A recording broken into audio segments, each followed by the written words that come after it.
साथियों नमस्कार। प्रोफेसर पीके जैन फिर एक बार नए विषय के साथ आपके समक्ष उपस्थित हुआ हूँ। साथियों, हर सप्ताह मैं आपके सामने किसी नए विषय पर एक नई सोच के साथ, नई चिंतन के साथ आपके समक्ष उपस्थित होता हूँ।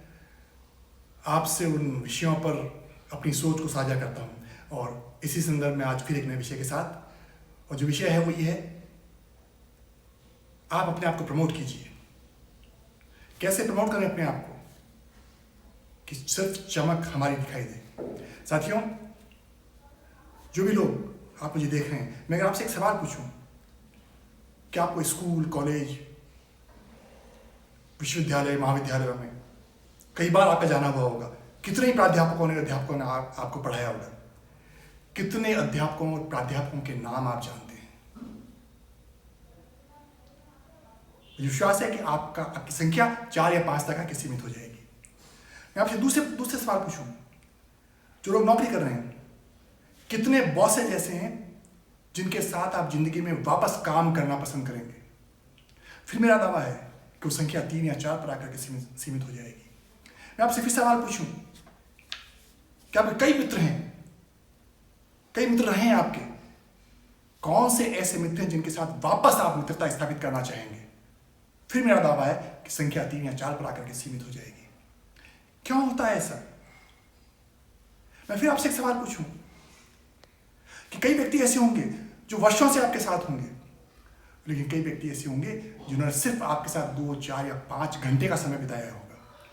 लेकिन फिर भी ऐसे व्यक्ति जिन्होंने सिर्फ 2, 4 या 5 घंटे का समय आपके साथ बिताया है, उनकी याद आपके जहन में बिल्कुल ताजा होगी। आज अगर कभी मौका मिले तो आप उन 2 या 4 या 5 घंटों को वापस आप जीना चाहेंगे उन्हीं व्यक्तियों के साथ। क्यों होता है ऐसा?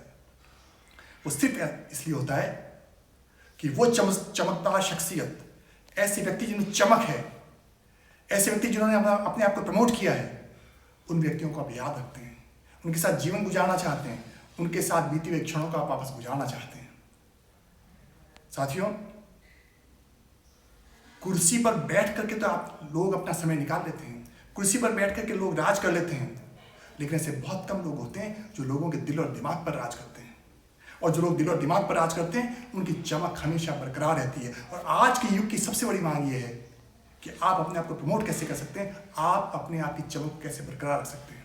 और जब आपकी चमक बरकरार रहती है, मैं कई बार ही कहता हूं कि एक बार दिलीप कुमार की चमक पैदा होगी, फिर किसी शाहरुख खान के आने से उस दिलीप कुमार की चमक कम नहीं होती, क्योंकि चमक में ऐसा आकर्षण होता है, ऐसा चुंबक होता है जो वर्षों तक, सदियों तक आपको उस व्यक्ति के आगोश में समेटे रहता है।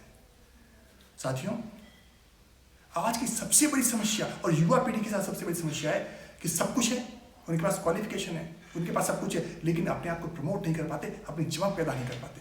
और चमक भी ऐसा हो कि जब किसी फिल्म की शूटिंग हो रही होती है, तो जो मुख्य किरदार होता है, कैमरा हमेशा उस पर फोकस करता है। भले ही डांस हो रहा हो, 20 लोग डांस कर रहे हों, लेकिन एक कैमरा उस मुख्य किरदार के आसपास हमेशा घूमता हुआ नजर आएगा। और जब आप अपने आप को प्रमोट करें, आप ऐसी चमक पैदा करें कि मुख्य कैमरा आपके पास घूमता हुआ नजर आए, भीड़ से हटकर आपकी पहचान हो। आपने एडिसन का नाम सुना होगा, 100 पेटेंट जिसके नाम पर। उस समय भी एडिसन के समकक्ष 10,000 लोग थे जो उसी के आसपास घूम रहे थे, उसी के प्रोजेक्ट पर काम कर रहे थे। और कई व्यक्ति तो ऐसे भी थे जो एडिसन से ज्यादा समझदार थे, एडिसन से ज्यादा तेज थे, लेकिन एडिसन ने अपने आप को प्रमोट किया। और जब एडिसन ने अपने आप को प्रमोट किया, तो सिर्फ एडिसन के नाम हम सुनते हैं, एडिसन की चमक बरकरार है, दूसरे लोग पता नहीं इस गुमनामी के अंदर में कहीं खो गए। मैं आपको एडिसन का दूसरा उदाहरण बताता हूं, अपनी चमक और अपने आप को प्रमोट किस तरह से किया जाता है। एडिसन के समकक्ष एक दूसरा वैज्ञानिक भी था, जिसका नाम था टेस्ला। आप सभी लोगों ने शायद उसका नाम भी सुना होगा। 1915 में नोबेल प्राइज की घोषणा हुई फिजिक्स में, और जब नोबेल प्राइज की घोषणा हुई तो एडिसन और टेस्ला दोनों को संयुक्त रूप से वो नोबेल प्राइज दिया गया। एडिसन ने वो नोबेल प्राइज देने से मना कर दिया दोस्तों। उसने कहा, मेरी चमक के सामने टेस्ला की चमक बहुत कमजोर है, और मैं मेरे से बहुत हल्के व्यक्ति के साथ नोबेल प्राइज को शेयर नहीं करना चाहता हूं। और जब नोबेल प्राइज 2 व्यक्तियों को मिला करता है, उसमें से अगर एक व्यक्ति नोबेल प्राइज को डिक्लाइन कर दे, तो फिर वो नोबेल प्राइज किसी भी व्यक्ति को नहीं मिला करता। तो 1915 में वो नोबेल प्राइज किसी को नहीं मिला, लेकिन एडिसन की चमक इतनी चमकदार थी उसकी शख्सियत इतनी जानदार थी कि 1923 में फिर नोबेल प्राइज की घोषणा हुई और उस समय 1923 में एडिसन को अकेले नोबेल प्राइज मिला और वो अकेला नोबेल प्राइज मिला तब वो एडिसन लेने गए। मैं आपको दूसरा उदाहरण देना चाहता हूं। मैं कई ट्रेनिंग प्रोग्राम में जाता हूं और जब मैं कई ट्रेनिंग प्रोग्राम में लोगों से एक सवाल पूछता हूं कि महात्मा गांधी के बाद में इस देश में कौन सी ऐसी चमकदार शख्सियत हुई जिसको लोग पूजना चाहेंगे, जिसके सामने लोग नतमस्तक होना चाहेंगे, और एक स्वर में सभी ने एपीजे अब्दुल कलाम का नाम लिया। ये होती व्यक्ति की चमक जो देश काल परिस्थितियों से परे जाकर के एक महान व्यक्ति के रूप में प्रतिष्ठित हो जाती है। साथियों, दो तरह के लोग होते हैं, एक तो होते हैं सेल्समैन और एक होते हैं शोमैन। सेल्समैन जो सिर्फ अपनी चीजों को बेचना चाहता है और बेच देता है, लेकिन शोमैन ऐसा होता है जो चीजों को बेचने के साथ साथ अपनी चमक को भी बेचता है, अपने ग्लैमर को भी बेचता है। और आज की दुनिया में ऐसे लोगों की जरूरत है जो सेल्समैन होने के साथ साथ शोमैन भी। साथियों, अब मैं आपको एक दूसरे शोमैन का उदाहरण देता हूं और उदाहरण है अमेरिका के महान राष्ट्रपति प्रेसिडेंट रूजवेल्ट का। अकेले ऐसे राष्ट्रपति जिन्होंने अमेरिका में 3 बार राष्ट्रपति पद को सुशोभित किया है, 1931 से 1945 तक, महान मंदी के बाद वाला समय और विश्व युद्ध वाला समय। लेकिन 1909 में पहली बार उनकी पब्लिक अपीयरेंस हुई और वो पब्लिक अपीयरेंस जब उन्होंने की तो बड़े ग्रांड स्केल पे की और वो जगह थी मैडिसन स्क्वायर, न्यूयॉर्क। वही मैडिसन स्क्वायर, न्यूयॉर्क जहां पर हमारे माननीय प्रधानमंत्री श्री नरेंद्र मोदी ने भी शिरकत की थी। जब वो मैडिसन स्क्वायर पे गए तो उन्होंने 1000 पेशेवर ताली बजाने वालों को पहले से नियुक्त कर दिया कि जब भी मेरा प्रवेश हो तो 15 मिनट तक आपको ताली बजानी है, और उनको पैसे दिए गए इस बात के। जब वो गए तो 1000 लोग 15 मिनट तक ताली बजाते रहे और उनको देख करके बाकी के 6000 लोग और भी ताली बजाने लग गए। और अमेरिका के न्यूज़पेपर्स में दूसरे दिन जो न्यूज़ बनी वो न्यूज़ बनी कि अमेरिका का सबसे बड़ा डिप्लोमेट, सैकड़ों व्यक्तियों ने, हजारों व्यक्तियों ने जिसके समर्थन में तालियां बजाई, और वो उनकी शुरुआत थी। He was a great showman.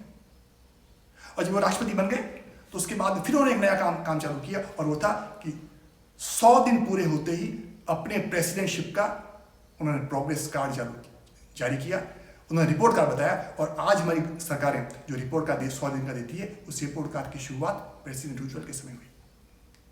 और तीसरी बात जो उन्होंने की, 100 दिन के बाद उन्होंने कहा अपने देशवासियों से कि ये मत सोचिए कि देश आपको क्या दे रहा है, ये सोचिए कि आप देश को क्या दे रहे हैं। और ये जो उनका वक्तव्य था, ये वक्तव्य इतना जोशीला था कि कई लोगों से, कई प्रतिद्वंदियों से वो प्रेसिडेंट रूजवेल्ट को बहुत आगे ले गया। साथियों, मैं आपको दूसरा उदाहरण देता हूं। 100 साल पहले शिकागो में एक सामान्य व्यक्ति पॉल हैरिस हुए, पेशे से वकील थे। वकीलों और डॉक्टरों के साथ एक समस्या होती है कि वो अपना विज्ञापन नहीं कर सकते एथिकल ग्राउंड्स पर। उस व्यक्ति ने एक दूसरा तरीका निकाला, उसने 30 व्यक्तियों के साथ मिलकर के एक क्लब की स्थापना की। उन 30 व्यक्तियों में कुछ डॉक्टर थे, कुछ पेशेवर वकील थे, कुछ ट्रेडर्स थे, कुछ बिजनेसमैन थे। और वो क्लब आज का रोटरी क्लब है, जिसमें करोड़ों लोग उसके मेंबर्स हैं। ये होता है इनोवेटिव अप्रोच, ये होता है आपने अपने आप को प्रमोट करने का तरीका। लेकिन एक बात बता दूं मैं आपको कि जब आप अपने आप को प्रमोट करें तो आप में काबिलियत भी होनी चाहिए। सिर्फ चापलूसों के भरोसे आप अपने आप को प्रमोट नहीं कर सकते। ओशो ने एक बार कहा कि जब आप सिर्फ चापलूसों के भरोसे आगे बढ़ने की सोचते हैं तो युद्ध शुरू होने से पहले ही आप युद्ध को हार भी जाया करते हैं। आपकी क्वालिटी होगी तभी जाकर के आप शोमैन बन सकते हैं। और फिर चाहे शासक कैसा भी हो, चाहे बॉस कैसा भी हो, अगर आप में क्वालिटी है तो आप शोमैन बन जाएंगे। मैं इतिहास का एक दूसरा उदाहरण आपको देता हूं। मोहम्मद गजनवी, एक क्रूर शासक जिसने 17 बार भारत पर भी हमला किया, लेकिन उसके दरबार में एक बहुत बड़ा शोमैन था, बहुत बड़ा विद्वान था, और उसका नाम था अल-बरूनी। अरबी का बहुत बड़ा विद्वान, बहुत बड़ा जानकार। मोहम्मद गजनवी ने कहा कि मैं कुछ भी कर सकता हूं, लेकिन अल-बरूनी को नहीं छोड़ सकता क्योंकि वो एक नायाब हीरा है। दूसरा उदाहरण, अलाउद्दीन खिलजी, चाहे कितना भी क्रूर शासक था, लेकिन उसके दरबार में अमीर खुसरो जैसा विद्वान व्यक्ति था। अमीर खुसरो की हमेशा उस व्यक्ति ने इज्जत की। हमेशा अलाउद्दीन खिलजी ने कहा कि मेरे दरबार में जब तक अमीर खुसरो जैसे शख्स जिंदा है अलाउद्दीन खिलजी का कोई कुछ नहीं बिगाड़ पाएगा। तो साथियों, कहने का मतलब ये कि जब आप शोमैन बनते हैं, जब आप में टैलेंट होता है, तब आप अपने आप को अच्छी से प्रमोट करना भी सीख जाइए। और जब आप प्रमोट करें तो उससे अगली बात, अपने आप को प्रमोट करने के बाद में जो आपकी इमेज बने, जो आपकी प्रतिष्ठा बने, उस प्रतिष्ठा की रक्षा करना भी सीखिए।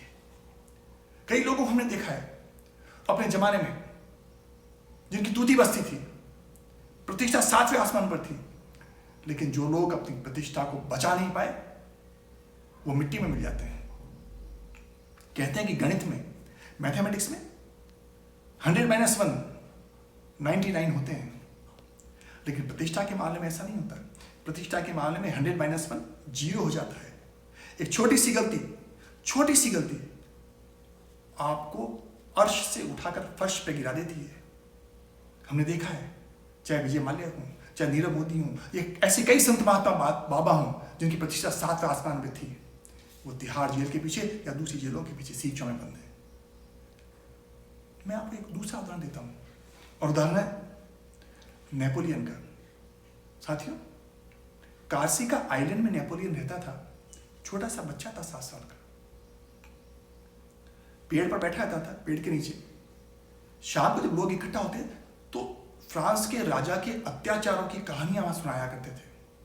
तो एक दिन नेपोलियन ने अपने पिता से कहा कि सब लोग यहां पर आकर के फ्रांस के राजा के अत्याचारों की कहानियां सुनाते हैं, तो फ्रांस के राजा को बदल क्यों नहीं देते? तो एक आदमी ने कहा कि फ्रांस का राजा बड़ा ताकतवर है, बड़ा अत्याचारी है, उसको बदला नहीं जा सकता। एक आदमी ने कहा कि अभी तुम बच्चे हो, तुम जब जवान हो जाओगे तब तुम देखोगे कि वो राजा कितना अत्याचारी, कितना बलवान है। कहते हैं कि नेपोलियन उसी समय अपने पिताजी से पूछा कि पापा, आदमी जवान कितने साल में हो जाता है? उसके पिताजी का उत्तर था कि बेटा 21 साल में जवान हो जाता है। 21 साल का व्यक्ति हुआ नेपोलियन, और उसने फ्रांसीसी क्रांति का बिगुल बजा दिया, और 28 साल होते होते फ्रांस का बादशाह बन बैठा। ये होता है अपने आप को प्रमोट करने का तरीका, ये होता है अपने आप को शो करने का तरीका। इसीलिए कहते हैं कि जीवन का संगीत लंबा हो जरूरी नहीं है, लेकिन जीवन का संगीत मधुर होना चाहिए। आपका शो इतना बढ़िया हो कि आने वाले 100, 200, 500 साल तक भी आपको अमर रह सके, वो आपके शो की खासियत हुआ करती है। और जब आप शोमैन बने तो अपने विरोधियों को भी उतना ही सम्मान दीजिए। विरोधियों से आप बहुत कुछ सीखते हैं। पहले प्रधानमंत्री माननीय जवाहरलाल नेहरू, उनके प्रधानमंत्री काल में संसद में बड़े बड़े विरोधी नेता थे। राम मनोहर लोहिया जैसे लोग हों, श्यामा प्रसाद मुखर्जी जैसे लोग हों, रामदास सिंह दिनकर जैसे लोग हों। नेहरू जी ने कहा कि मैंने अपने विरोधियों से भी बहुत कुछ सीखा है। अमेरिका के राष्ट्रपति अब्राहम लिंकन के साथ भी यही था, लेकिन प्रेसिडेंट विल्सन या प्रेसिडेंट ट्रंप के साथ ऐसा नहीं। सारे विरोधियों को एक के बाद एक कुचलते रहे, और उसका असर उन व्यक्तियों की सोच पर भी आता है, उन व्यक्तियों के चिंतन पर भी आता है। तो साथियों, कहने का मतलब ये है कि आप अपने दरवाजे खुले रखिए, और दरवाजे तभी तक खुले रहेंगे, आप पे क्वालिफिकेशन आ जाए, बड़ी से बड़ी नौकरियां आ जाए, वो दरवाजे एक बार खुल तो जाते हैं, लेकिन दरवाजे तभी तक खुले रहते हैं जब तक कि आपका शो चलता रहता है, जब तक आप अपने आप को प्रमोट करते रहते हैं, जब आप अपनी शख्सियत में चमक पैदा करते रहते हैं। और जब वो शख्सियत में चमक कम हो जाएगी, आप अपने आप को प्रमोट नहीं कर पाएंगे, तो दरवाजे अपने आप बंद हो जाते हैं। और साथियों, मुझे अकबर इलाहाबादी का एक शेर याद आता है कि जब आप अपने आप को प्रमोट नहीं करते हैं, अपने आप को एडवांस नहीं करते हैं, तो क्या हाल होती है। अकबर इलाहाबादी बहुत बढ़िया शायर, उनकी शायर होने से पहले इलाहाबाद हाईकोर्ट के जज भी रहे हों। जज के रूप में नहीं, उन्होंने अपने आप को शायर के रूप में बहुत ज़्यादा प्रमोट किया। उनका एक शेर है, कि क्या कहें अहबाब, क्या कहें अहबाब, क्या कारे नुमाया कर गए, क्या कहें अहबाब, क्या कारे नुमाया कर गए। BA करी, MA करी, पेंशन ली और मर गए। अगर ये स्थिति है तो इसका मतलब कि आने वाली पीढ़ियां आपको एक ग्रेट स्कॉलर के रूप में, एक महान व्यक्ति रूप में याद नहीं कर पाएगी। तो साथियों, आज इतना ही। अगले सप्ताह फिर एक नई सोच के साथ, एक नए विषय के साथ मैं आपके साथ उपस्थित होऊंगा। अपना बहुत ध्यान रखिए। मेरे इस चैनल को सब्सक्राइब करना मत भूलिए। धन्यवाद। जय भारत।